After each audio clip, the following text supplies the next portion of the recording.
Over the last years, large digital conglomerates have emerged, such as the so-called GAFAMs. These big tech firms have achieved high degrees of diversification in different ways. They have diversified through the introduction of new products and services into their ecosystems. They have also expanded via mergers and acquisitions. Anyway, today it's fair to say that the competition in the digital sector is heavily shaped by this competition between large digital conglomerates. So in this talk, what I want to do is to discuss the competition between and within digital conglomerates and the type of competition concerns that we may have in this type of context. Let me start with a definition. I'm going to call product ecosystem a line of products and services offered by a firm that are linked in such a way that their joint consumption generates consumption synergies for the consumers. For example, we can say that Apple offers an ecosystem of devices. I can buy, for example, the iPhone and the iWatch, and the joint consumptions of these two devices provide some benefits to me because I can receive my text messages either on the iPhone or the Apple Watch. In a similar way, Alphabet, Google offers an ecosystem of services. When I'm using Gmail, Google can collect some data about me, which allows them to personalize my experience when using Google Maps to my benefit. So the development of these product ecosystems has been facilitated and encouraged by two key characteristics of the digital economy. First, on the supply side, there are economies of scale and scope in product development. So why is it so? It's because digital products, either hardware or software, typically involve a modular design, meaning that different components from these products can be used and reused in different products. Therefore, the cost of expanding into a multi-product entity is lower due to the economies of scale and scope in product development. On the demand side now, there are consumption synergies through ecosystem linkage. So the firm providing a product ecosystem can link the different products or services from its ecosystem together so as to provide some benefits, some consumption synergies to the consumers. This added value from the ecosystem can then be extracted partly, at least, by the firm from the consumers. So this provides a benefit from expanding into an ecosystem for firms. So it's important to note that these different product ecosystems have adopted a variety of business models. So there is not one single business model that fits all these firms that develop and provide product ecosystems. So for example, we can think about device-centric ecosystems, like Apple's ecosystem, for example. Here, the value from the ecosystem, that is the revenues from the users, can be derived by charging for access to devices and services. But there are other types of business model for product ecosystems. For example, we can think about ad-centric ecosystem, like Google's ecosystem. Here, the value is extracted in a different way. The revenues for the ecosystem are derived by charging advertisers for access to ecosystem users. And this difference in the business model of these ecosystems will have strong implications when we talk about, for example, what are the incentives to innovate, what are the incentives to improve the quality of products or services in the ecosystem.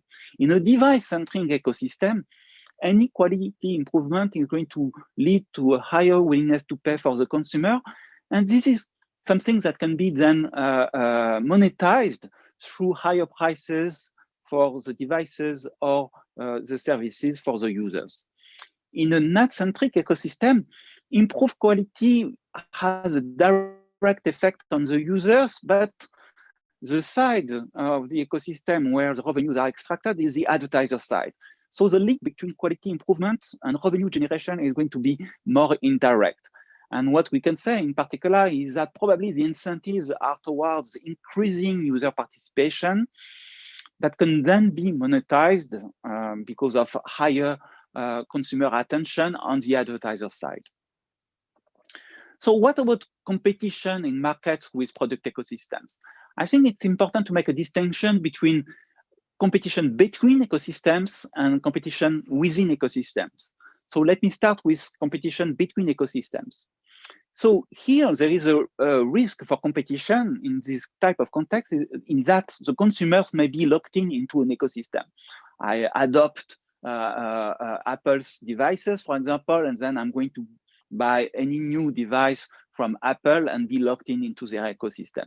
So this may represent a risk to competition. So a relevant question is whether this risk can be compensated, at least to some extent, by a strong level of competition ex ante between firms to attract consumers into their ecosystem in the first place. So here, the economic literature has a balanced answer to this question. So the answer is that if the number of ecosystems is rather low and no ecosystem is dominating the others in terms of quality for the consumers, then probably the ex-ante competition between ecosystems is going to be strong. But if the number of ecosystems becomes relatively large, or some ecosystems are dominating the other, then the opposite conclusion goes through, and the competition between product ecosystems is going to be less intense than the competition between independent products. So what about market contestability? What are the prospects for a new entrant that would be more efficient than the incumbent firms in this type of market? So here, the prospect of entry are rather limited.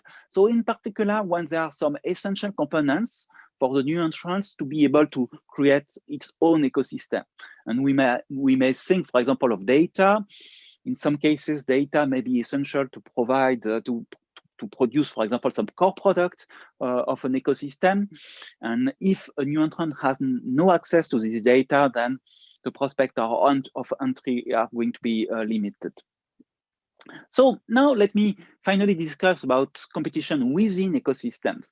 So what I mean by that is some form of competition between firms offering product ecosystems, so generalist firms, and specialists that would offer only individual products. So for example, the competition between Apple and its device ecosystem and individual product designers, producers, such as some small smartphone companies or some companies specialized in producing connected watches, for example. So here, the fact that these specialists do not benefit from ecosystem synergies, neither on the supply side in terms of economies of scope in product development, nor on the demand side in terms of consumption synergies for the consumers, makes it that these specialists are going to be at a disadvantage a priori with regard to the product ecosystem firms. There are also some risks of anti-competitive practices. So designing and offering a product ecosystem is tantamount to bundling. And we know that bundling can be used as an entry barrier for innovative entrants, and we may have this concern in a market with product ecosystems. And on top of that, there is this type of strategy such as platform envelopment, which would allow a firm offering product ecosystems, for example, in the platform format, to expand into a new market created by entrants, and then become dominant in these new markets, leading the entrant to exit the markets. And so if this type of strategy were a possibility, then maybe entrants won't enter in the very first place. So the bottom line is that competition within ecosystems is going to be a challenge to achieve, and there are some chances that this kind of competition cannot emerge in markets with product ecosystems. To conclude, product ecosystems are lines of products and services with a technological linkage increasing the complementarity between them. There are two key features of the digital economy that can favor the development of product ecosystems. First, on the supply side, large economies of scale and scope in product development. And then on the demand side, consumption synergies due to technological linkage between ecosystem products, increasing the complementarity between them.